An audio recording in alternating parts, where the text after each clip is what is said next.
I decided to break it down to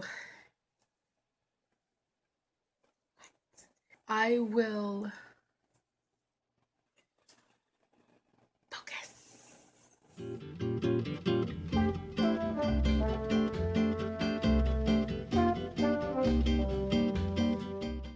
Hello peeps and geeks, this is your Geekmeister Jokist, or just Josie, and today I bring you my TBR for the month of July. And no, your eyes are not playing tricks on you. This is a different setting. Unfortunately, my picturesque backdrop that I usually like to video in is rendered useless when the sun isn't out. So yeah, for the times that I cannot shoot during the day, you'll probably get this setting. I'll try to work something out eventually. I did consider making a summer TBR video simply because I usually do seasonal TBRs, but after editing the Harry Potter Pops collection video and exporting it, or trying to, let me just say that it took a piece of my soul in time. No lie. It was exporting for about almost 12 hours. And it was only at 30% when I decided to just cancel it because I was honestly quite afraid for my computer. It's not old per se, but it no longer has a spring in its step. So I figured, let me not try to kill my computer while trying to do this. So taking in all those factors, I decided to break it down for each month. And that said, I will be doing my TBW, that is my to be watched list separately, as well as the read-a-thon that I will be participating in this month, which is the, Duodecathon? Not sure that's how you pronounce it, but yeah, I will be posting that video up closer to when it's going to take place, so stay tuned for that. I'm going to be starting off the month with Blood's Pride by Evie Manieri. And if the book looks familiar, that is because I did mention it in my Emoji-thon TBR video. It was one of the books that I chose for a challenge, and as I predicted, did not get to it in time, unfortunately. And also, no, I have not forgotten, I will be posting up a wrap-up of that read-a-thon. So this is basically about the Shadari who were invaded by the Norlanders 2 decades ago, and there is a rebellion whose uprising is on the rise. And to get a foot in the door, so to speak, they hire Mongrel. Oops, glare, sorry. They hire Mongrel, who I assume it's her. She just looks so badass.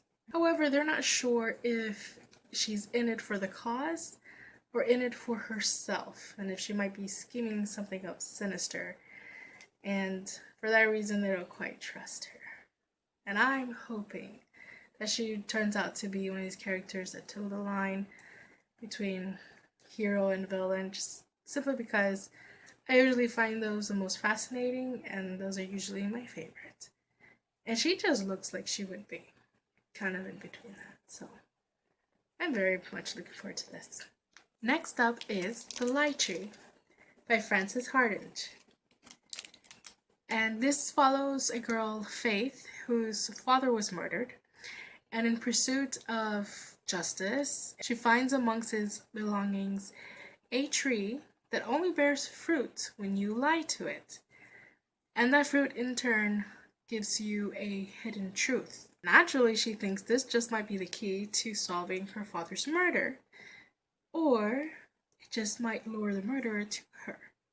Because, as it says, for lies like fires, wild and crackling, quickly take on a life of their own. I like that. I gotta say, I saw this some time ago, last year, in a video, I don't remember. However, I did not realize that this was the same author from a book that I picked up late last year at the library, and that is Cuckoo Song, actually. Probably leave that somewhere up here. There's not much that creeps me out, or scares me for that matter, but old dolls, just, they do the trick. And naturally, of course, I picked it up because I was like, yes. And I read the synopsis, was completely intrigued by it, and I was really hoping for a creep fest, and I gotta say, I was not at all disappointed. I got creep fest, but so much more. I completely fell in love with the story, the concept, the everything. But moreover, I fell in love with the author and her writing. It's just, the simplest way to say it is elegant, beautiful, captivating, and I could go on and on, but I shall restrain. But needless to say, I just was over the moon with it. So when I realized that that's her, that this is her rather, I'm just absolutely stoked about this. And there is a sequel to this. I don't know if it's a duology or if it's going to be more. I saw it on Kitty G's most anticipated releases of this year. I will also leave a link of that video down below. And of the Goodreads for the sequel coming up. I'm just in the cover. Oh, good lord. Next up is, which I'm sure needs no introduction, but just in case, this is Jonah by Amy Kaufman and Jay Kristoff. This is the sequel to Illuminae of the Illuminae Files. I do believe this is going to be a trilogy. I'm not entirely sure, but yes, this follows new characters, Hannah and Nick. It's in the same time frame as Illuminae, but instead of on the ships and the spaceships, this is on the space station, the Heimdall. A Bitech fleet, right? A Bitech, not fleet, but a Bitech team invades the station, and all havoc breaks loose. And as one would assume, that's something that they're going to try to avoid, since it is a very crucial point, or station rather, because from there we're going to go to other points of the galaxies and warn about what's happening with Bitech and all that jazz. And of course, it is told in the same format with the dossier, through dossier files rather.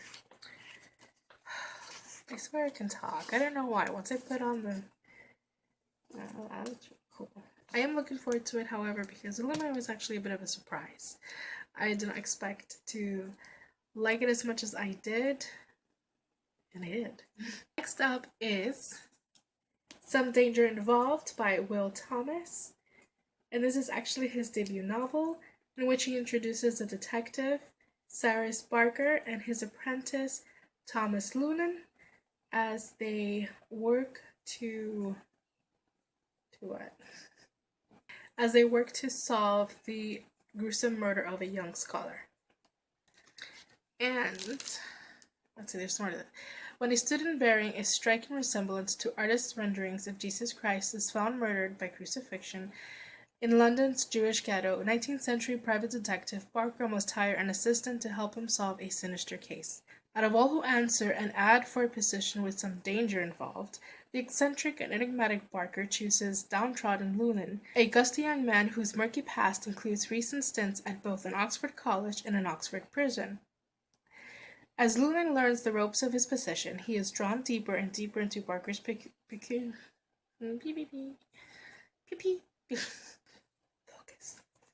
As Newland learns the ropes of his position, he is drawn deeper and deeper into Barker's peculiar world of vigilant detective work, as well as the dark heart of London's teemy underworld. Together they pass through chop houses, stables, and clandestine tea rooms, tangling with early Italian mafia, a mad professor of eugenics, and other shadowy figures inching ever closer to the shocking truth behind the murder. Brimming with wit and unforgettable characters, and steeped in authentic period, Some Danger Involved is a captivating page-turner that introduces an equally captivating duo while signaling the start of an exciting career for Will Thomas. And in the back, there's some, advanced praise for the book. A story full of fascinating Jewish atmosphere and why can I not speak words? A story full of fascinating Jewish atmosphere and authenticity set in Victorian London. An exciting page-turner with two urgent detectives. I look forward to the next adventure.